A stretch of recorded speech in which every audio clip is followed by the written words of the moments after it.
केतबेले केमिति एपरि किछि घटना घटे जहाँ समस्त को आश्चर्यचकित कर कथार अच्छी मनरे भक्ति थिले सबु असंभव मध्य संभव हो पारे। जदि आमे ठाकुर को भक्ति करिबा तांको उपरे विश्वास रखिबा तेबे होई पारु नथिबा कार्य मध्य होई पारे बोली किंवदंती रहिछि। सेथिपाई तो समस्ते कहते भगवान को मानिले ठाकुर न मानिले पत्थर। এই কথার প্রমাণ দেখা মিছে ময়ূরভঞ্জ জেলা মোরডা ব্লক अंतर्गत गड़िया पंचायत अधीन बाउंसकटिया ग्रामर रतिकांत सिंह घरे।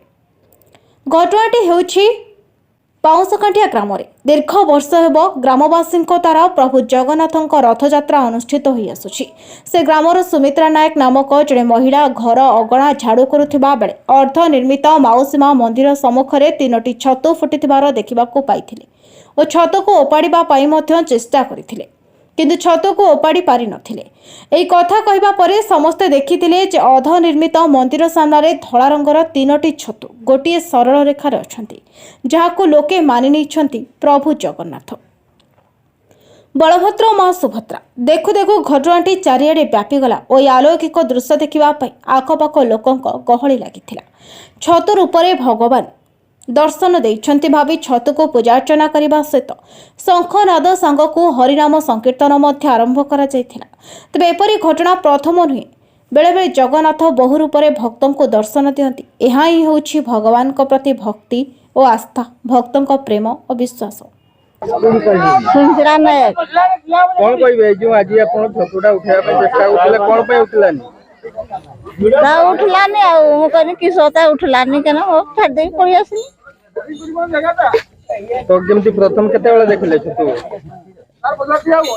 प्रथम आगे से झियोटा देखला देखि कहला कि बडमा अंडा ना कि सब बाहरी छी देखि मु कहनी काई अंडा ना ना बे अंडा नहीं देखि आथरे मु कहनी अरे छतु ना कि सब देखि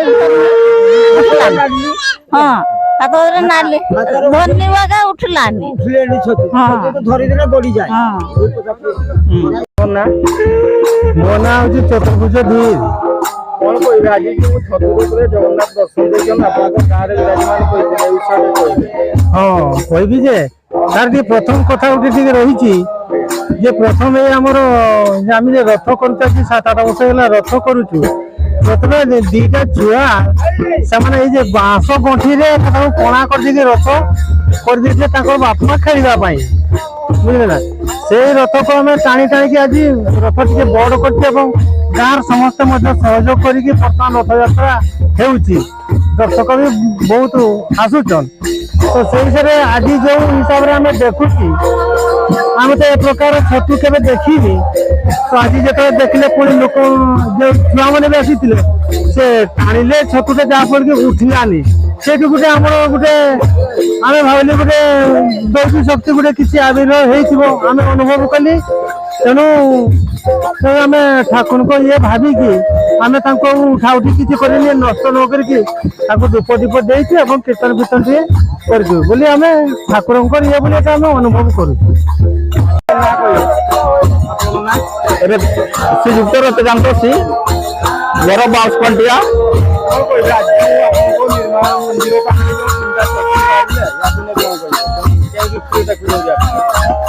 आज्ञा देखु ये प्रभु को लीला ये प्रभु को लीला मुझे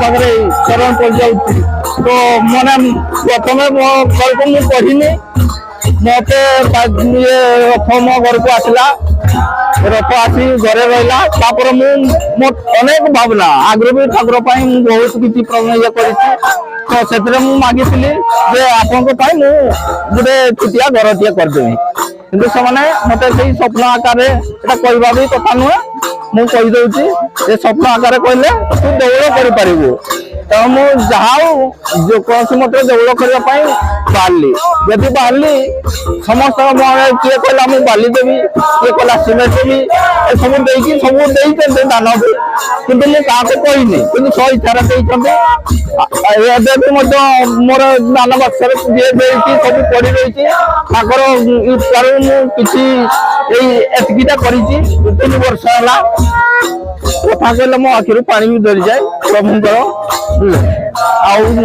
କରି ଆସିଛି ତାକୁ ପୁରା କରିବା ପାଇଁ ମୁଁ ବି ଇଏ କରୁଛି।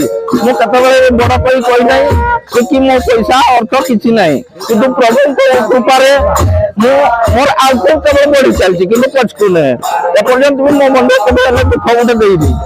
ସମସ୍ତଙ୍କର ଭଲ ମନ୍ଦ ସବୁଟା ବୁଝିପାରୁଛନ୍ତି। ଆଉ ତାପରେ ମୁଁ ସେଇ କୃପାରେ ଆଜି ଯେତେବେଳେ ମୋର କର୍ମରେ ଥିଲି, ମୁଁ ଯେତେବେଳେ ଆସି ଦେଖେ ସମସ୍ତେ କହୁଛନ୍ତି ଆମେ 2 ଦିନ ଆଗରୁ ଦେଖିଥିଲୁ।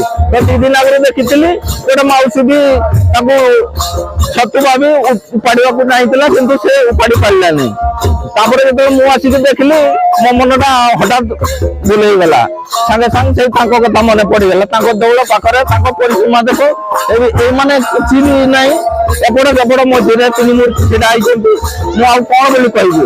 ମତେ ତ ସ୍ୱୟଂ ଆସିକି ନିଜେ ଦେଖାଦେବେନି, କୌଣସି ପ୍ରକାର ଆସି ଦେଖା ଦେଇଛନ୍ତି। ତେଣୁ ତାକୁ ମୁଁ ଏଇ ମୋର ସବୁ ସଙ୍ଗୀତର ମଣ୍ଡଳୀକୁ ଡାକି ମୁଁ କୀର୍ତ୍ତନ କରୁଛି। ମୋର ଯାହା ପାରୁଛି ତାଙ୍କ ପାଇଁ ମୁଁ ପ୍ରସାଦ କରିବା ପାଇଁ ଦେଇପାରୁଛି। ଏତିକି ଜାଣିଛି, ଆଉ କିଛି କହିବି। ମୟୂରଭଞ୍ଜରୁ ଘାସରାମ ବେହେରାଙ୍କ ରିପୋର୍ଟ, ନ୍ୟାୟବତୀ ଟିଭି।